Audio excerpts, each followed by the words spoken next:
Well, hello and welcome to another edition of Give God the Glory at www.blacktvonline.com. This is your host, Kevin Wayne Johnson. It's always a pleasure to be with you.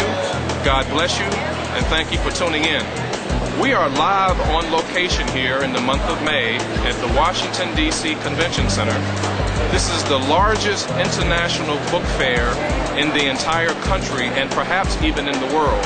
This is Book Expo America 2006, and we have an opportunity this weekend to be before bookstore owners, bookstore managers, various pastors, agents, public relations professionals, a whole slew of different people representing different genres, but especially our religious and our Christian and our inspirational and our spiritual forecast here at Book Expo America.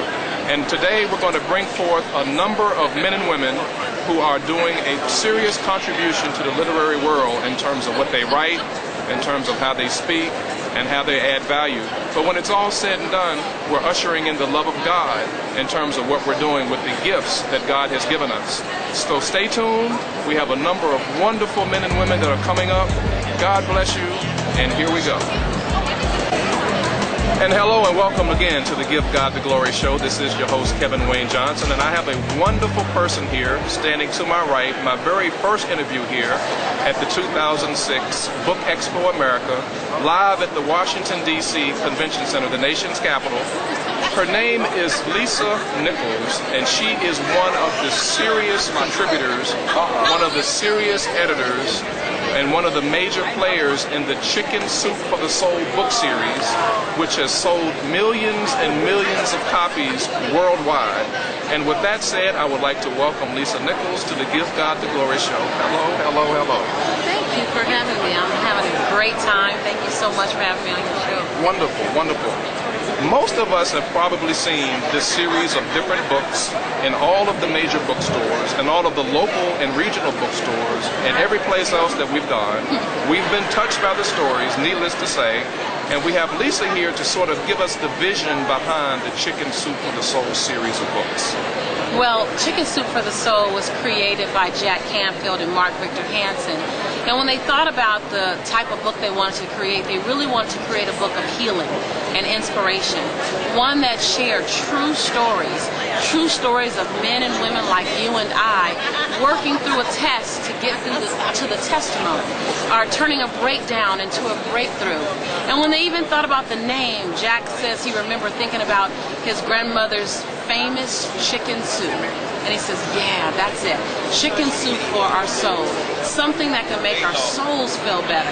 Something that can make our spirits feel better. And so Chicken Soup for the Soul has sold over 100 million copies worldwide in over 36 different languages, all under the vision to save souls, heal souls, and be with people at a soul level. Awesome. And that's really what we're supposed to be doing. Yes, absolutely. Ushering in the love of God into the hearts of people, because a lot of people are really, really hurt and don't realize it or won't acknowledge it. And that's where we come in with the gifts that our Heavenly Father has given us to do just that. Lisa, what are some of the upcoming titles that will be published, say, in the next maybe 6 months, 8 months, 1 year, 2 years? Well, I have one particular title that I'm pretty passionate about, and that's Chicken Soup for the African American Woman's Soul. I co-authored with them Chicken Soup for the African American Soul 2 years ago, which was a compilation of stories that celebrated and honored our culture, one story at a time. And Chicken Soup for the African American Woman's Soul, it honors our mothers, our sisters, our friends, it honors our neighbors, and it really shares the story of being a woman, being an African American woman, and how we've had to reach down into our soul, reach down to that unwavering faith when nothing else seems to go right, that faith, that unwavering faith has endlessly brought us through. And so I'm really passionate about that. There are tons of books that are always coming out. That one comes out in August. And our whole goal is to touch and inspire the reader, to show the reader, one, you're not alone, and two, God planned the victory long before you've ever gone through the struggle. So I'm really excited about that message. Awesome, awesome. Well, God bless you, Sister Nichols. Thanks for stopping by. Thank you for having me. Always good to see you, even though we're meeting for the first time, but I feel like we've known each other for a long time. I as well. And God bless you. Thank you so much. Thank you again. This is another edition of Give God the Glory. If you have interest in this series of books, how can they contact you? Please go to lisa-nichols.com. Again, that's lisa-nichols.com. We'll be happy to serve you. All right, until next time, give God the glory. Oh, and welcome to another edition of Give God the Glory. This is your host, Kevin Wayne Johnson. We have another wonderful guest, another wonderful author, another wonderful young lady who's doing mighty, mighty works, not only related to the Chicken Soup for the Soul series, but she's also authoring and educating all of our teenagers about good financial stewardship, good financial responsibility. She has authored 2 books. One is entitled Teen Money Tips, and the other one is entitled Crack the Code, Money, Love, and the Dream Job. And I would like to introduce to you right now, live at the Washington, D.C. Convention Center, Sanyika Calloway Boyce. Welcome to Give God the Glory. Thanks, Kevin. Thanks for having me.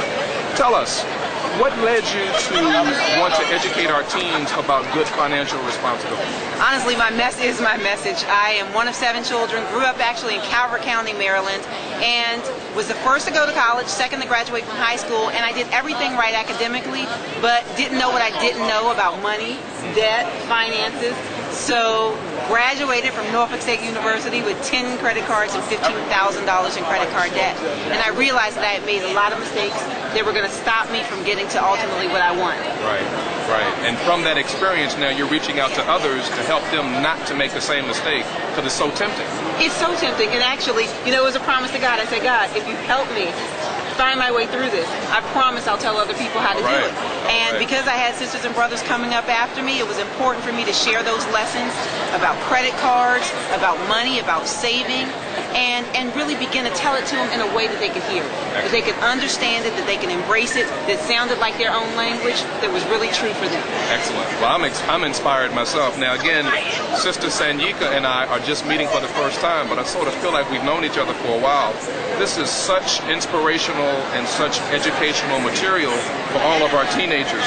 Tell us very briefly, if you would, what will the teenagers and the parents expect to receive when they read the book?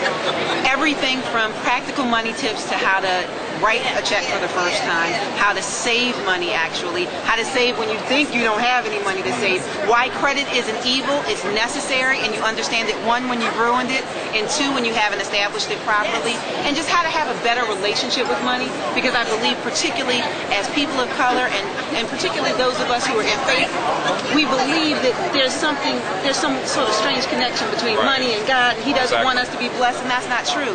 But we have to be good stewards of what we deal with, and we have to know what we don't know. And until we do that, we can't make better informed choices.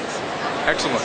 Same topic, but a slightly different twist. Tell us about how you contribute as an editor to the Chicken Soup for the Soul series. Actually, I'm a contributing author for the Chicken Soup for the African American Woman's Soul, and my story, turning my mess into my message, is really just a story about exactly what I was telling you, how I turned a really messy situation that I thought I'm never going to get out of this, and God said, you know what, I'm going to use this for my glory. I'm going to help you, help other people not make those same mistakes. All right, excellent. So you're doing your thing. God is blessing you. You're being obedient, and more importantly, you're inspiring and you're motivating and you're encouraging everyone who's watching us right now, including myself as the host. So I want to thank you so much. Thank you for stopping by. Thank you for having me. God bless you. Pleasure to meet you. You as well. And again, thank you for watching Give God the Glory, and we have many, many more guests coming up. God bless you. Welcome to another edition of Give God the Glory. This is your host, Kevin Wayne Johnson. We are still live here at the Washington, D.C. Convention Center. This is the 2006 Book Expo America. Another wonderful, wonderful friend, a wonderful, wonderful author, an educator, a literary expert, and an all-around consultant in the area of publishing. I would like to introduce to you Victoria Christopher Murray. She is the author of a number of best-selling books, doing very well, has signed major contracting deals with multiple contractors, multiple publishers. And I'd just like for Victoria to meet you, and I'd like for her to say a few words in terms of what she's doing, why she's here, what's being accomplished, etc. Okay. Welcome to Give God the Glory. Thank you for having me, Kevin. Certainly. This is, I think, my 7th or 8th BEA. So I've been here quite a bit. But when I came the first time in 1998, there was no one else doing Christian fiction for African Americans at that time. So I just decided that I was going to write these books. Now, when I started writing, I didn't know I was writing Christian fiction. The didn't know that at all. I just wanted to write about characters that I knew, people who knew the Lord, who loved the Lord. And so then I started writing these books. People call them Christian fiction.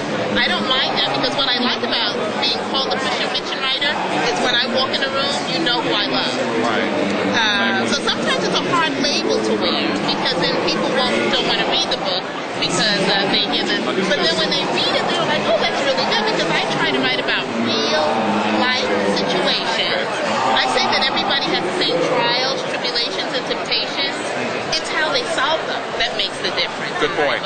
So Good point. that's how my books are different. Excellent, excellent. Now, do you have a new release coming out? A new release is coming out like tomorrow. All right, It's called The Sin and the Shame. What timing? Okay. Sin and the Shame. My new books come out every BEA. Okay, wonderful. Yeah. Wonderful. So that's a good plan. So See, Sin and the Shame. that's something that those of us that are aspiring to get to your level should learn from. Yeah, well, that was a great idea from my publisher. They said it might as well introduce your books each year. So I write a book a year. Okay. Last year I was introducing Grown Folks Business, and this year is The Sin and the Shame. Wonderful. Now, what major cities are you going to be traveling to this summer? I will be in 17 different cities. Let me see if I can remember at least some of them.